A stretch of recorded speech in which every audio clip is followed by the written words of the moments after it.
Mmm. Mmm.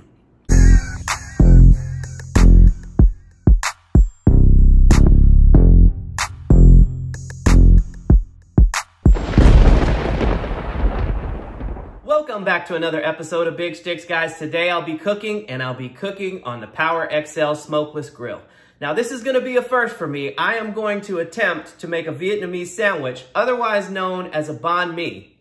Okay, it's one of my favorite sandwiches to eat. Today I'll be making it with chicken. I know there are so many different favorite methods of making banh mi, with sliced pork or beef or fish or pate or ham or meatballs for that matter. But today I'm rolling with chicken, folks. Let's take a look at some of the ingredients we're gonna need in order to put this sandwich together. So here's what you'll need for your sandwich. Here I have 2 pounds or 6 boneless, skinless chicken thighs, and we're gonna pound those out flat. Salt and pepper. You'll also need black soy sauce. You can purchase it at any Asian market. In fact, sometimes Safeway carries it as well. This is different from regular soy sauce in that it has molasses in it, so it's a thicker and sweeter soy sauce.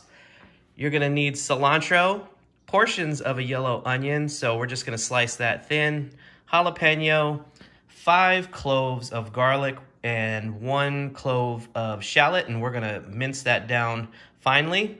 2 tablespoons of sugar, and French baguette, of course. And what I have here is a pretty key component. It is pickled daikon and carrot. So I have 2 carrots and 1 daikon in a jar. And what you add to that is 1 cup of water, 1 cup of vinegar, a 1/4 cup of sugar, and a tablespoon of salt. You boil that and then you pour it over them, and then you stick it in the refrigerator and you allow it to pickle. So the star of the show today is gonna be the POWER XL. You can do this on the grill, any grill for that matter, and you can also do it in a pan. So let's get started. So I guess I forgot to mention this too. You're gonna need the same amount of fish sauce as black soy sauce. I guess you can feel free to omit it, but I kind of like the meaty / fishy flavor that you get from this in your marinade. So feel free to put it in or leave it out. It's entirely up to you.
So the next thing you're going to want to do is I like to double up on saran wrap.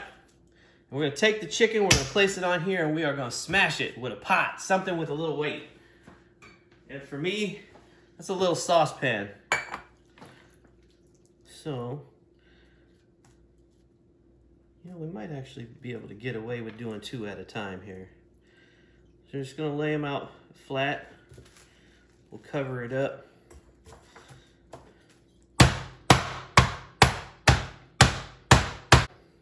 You don't want to flatten them out so much that they come apart, but you do want to flatten them out enough to where they're going to cook evenly. They should still hold together like so. So now we'll take our flattened pieces and we'll stick it in the marinade. Like so. Flattening them like this though really makes the cooking go faster, but it also allows for it to cook more evenly. Now, we just want to toss this in the marinade, making sure that all the pieces are covered, and we'll just stick this in the refrigerator for about an hour. 30 minutes if you're short on time, but the longer the better. All right, now that our chicken has been marinating for about 30 minutes, I'm a little strapped for time too. Let's get this fired up. So I've set it to 450, because what's the sense in grilling at any less temperature, because Lord knows I'd be grilling at a lot hotter outdoors. And we're gonna allow this to come up to temperature, and then we're gonna throw on our meat filling, the chicken. Okay, so it's reached 450. What I'm gonna do here, just out of an abundance of caution, is I know there's a lot of sugars in this marinade, and so I don't really want it to scorch. So I'm gonna add a little oil so it doesn't stick.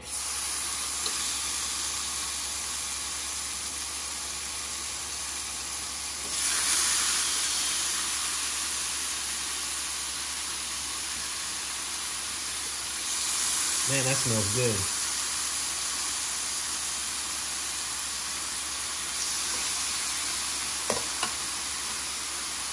I don't want to overcrowd it, so we're just gonna go on ahead and close this up. So while the chicken's cooking, might as well just get some of our other ingredient ready. Just gonna slice this jalapeno relatively thin. Nothing too fancy, right? Should be cutting it thinner. So thin slices of jalapeno. And then I do want some thin slices of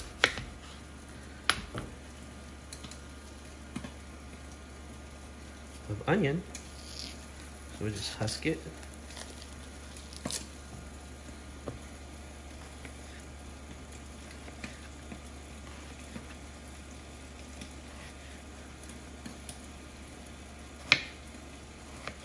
I think that's pretty much it.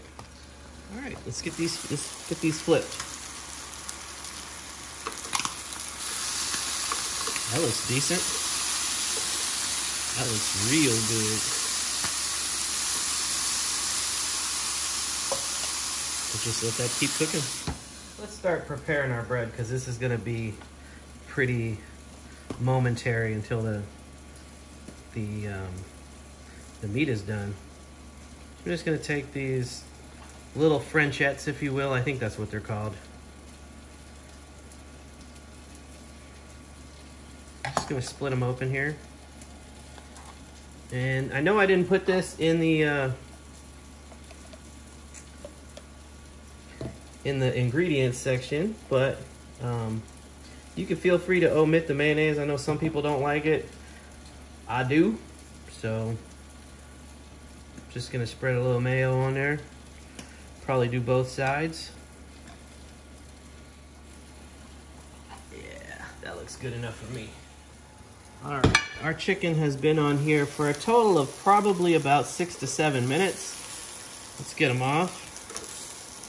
That looks good. Ooh, you can see some of those sugars have caramelized.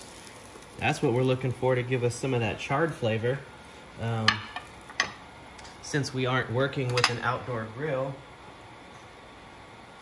Now, let's get the remainder on here to cook while we assemble the rest of our sandwiches.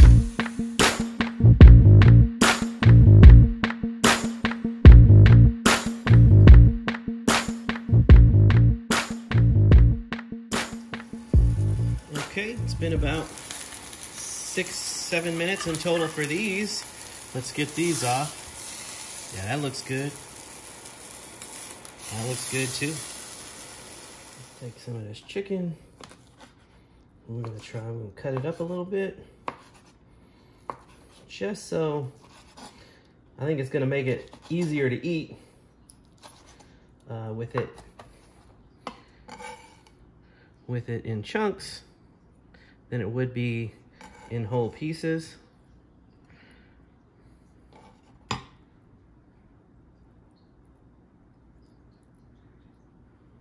That looks good. Let me slide a couple of, you know, I gotta make it for a pretty picture. Let me slide a couple of jalapenos under here.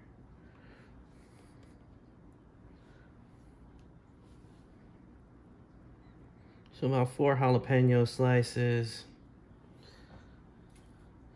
I'm gonna put a little bit of sliced onion on here. Some people might say this is cheating because it's not green onion, but hey, I don't care. Let's put some of the pickled daikon and carrot on there. And then we're gonna put some cilantro on there.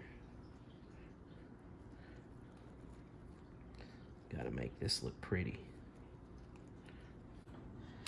Time for the payoff, folks. I can't tell you how awkward and weird it is to try and get camera angles and stuff when you're cooking and then putting it all together and then, you know, the summation.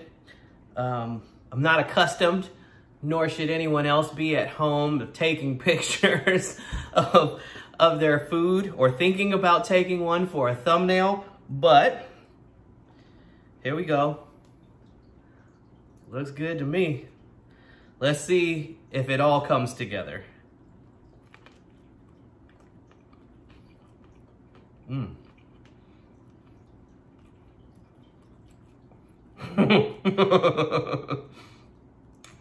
Oh boy.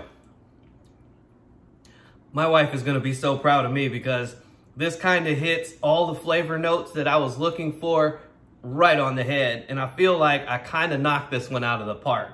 So, if you have an opportunity to, you're gonna wanna give this one a try, particularly if you're a fan of banh mi.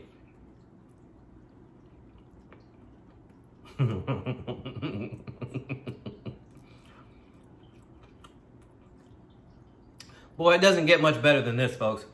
It's relatively easy to make, a little bit of prep work, you know, especially if you're gonna pickle your own daikon and carrots.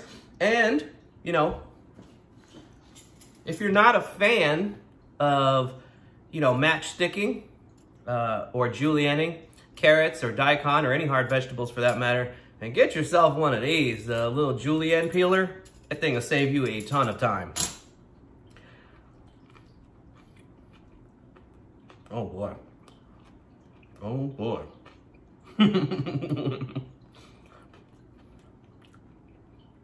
Yes, indeed. This is a good one, folks. All right, so that's gonna wrap this one up for me today, folks. Don't forget to like, share, comment, subscribe, and all that good stuff.